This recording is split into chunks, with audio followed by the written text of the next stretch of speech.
Olá, alunos do terceiro ano do ensino médio do Colégio Estadual Professor Vilmar Gonçalves da Silva. Tudo bem com vocês? Tranquilos? Professor Alessandro, professor da disciplina de Filosofia.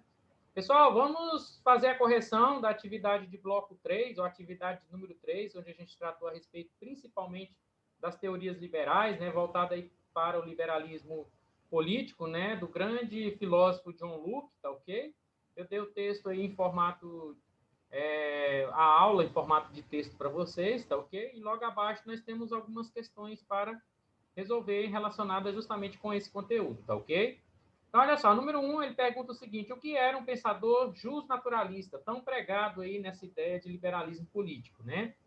Bom, na realidade, John Locke ele pautava sua filosofia numa teoria de que existem direitos naturais inerentes a todos os seres humanos, né? Quando ele fala direitos naturais inerentes a todos os seres humanos, já é natural da vida do ser humano, tá? Para esse filósofo, o ser humano, em seu estado natural, é regulado apenas pela lei da natureza, aquela que garante os direitos naturais e a liberdade irrestrita. Somente a natureza tem a capacidade de restringir os direitos humanos, tá? Bom, questão de número 2. Fale sobre o pensamento de John Locke e Thomas Hobbes sobre o ser humano.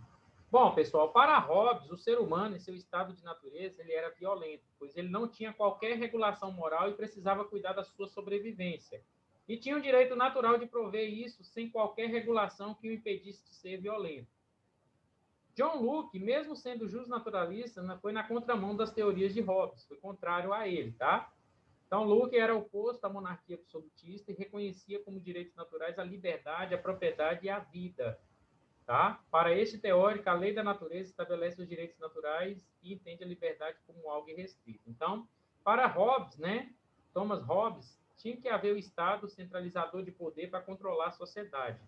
Enquanto para John Locke, a única forma que impedia os direitos naturais, né, dos seres humanos era simplesmente a natureza.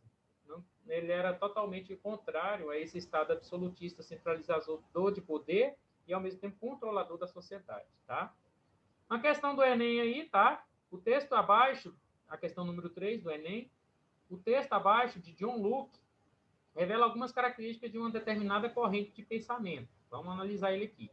Se o homem no estado da natureza é tão livre, conforme dissemos, se é senhor absoluto da sua própria pessoa e posses, igual ao maior e a ninguém sujeito, por que abrirá ele mão da liberdade? Por que abandonará o seu império e sujeitar-se-á ao domínio e controle de qualquer outro poder?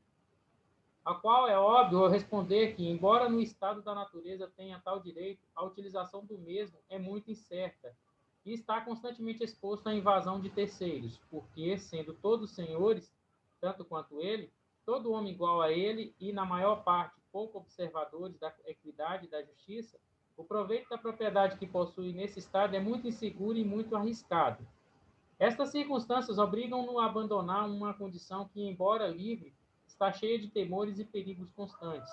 E não é sem razão que procura de boa vontade juntar-se em sociedade com outros que estão já unidos, ou pretendem unir-se para uma mútua conservação da vida, da liberdade e dos bens a que chamam de propriedade. Bom, pessoal, do ponto de vista político, podemos considerar o texto como uma tentativa de justificar, letra a existência do governo como um poder oriundo da natureza? Não, pelo contrário, um poder separado da natureza, né? Porque só a natureza, segundo as ideias de John Locke, pode se barrar esses direitos naturalistas, né, os jus naturalistas do homem. Letra B.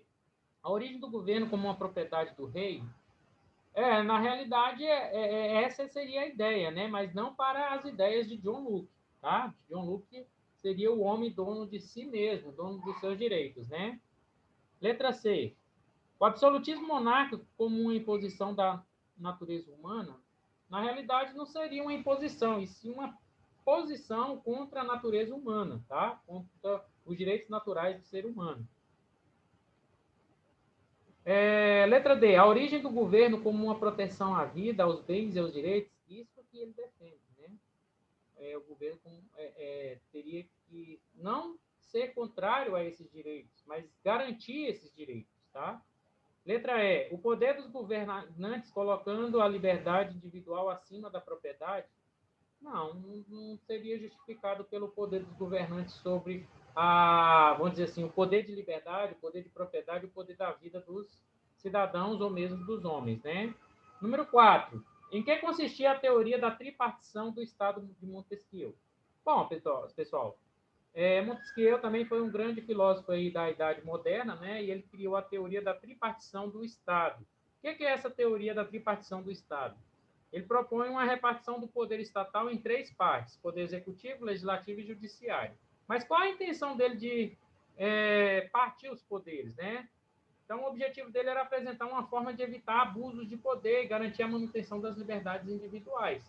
É o que acontece, por exemplo, hoje no nosso país, né? O nosso país ele adotou essa teoria, essa intenção de Montesquieu aí. Então, que nós temos os poderes divididos em três partes, né? O executivo, que é o presidente, o legislativo, que são os deputados e senadores, e o judiciário, que são os tribunais, né? O Supremo Tribunal Federal.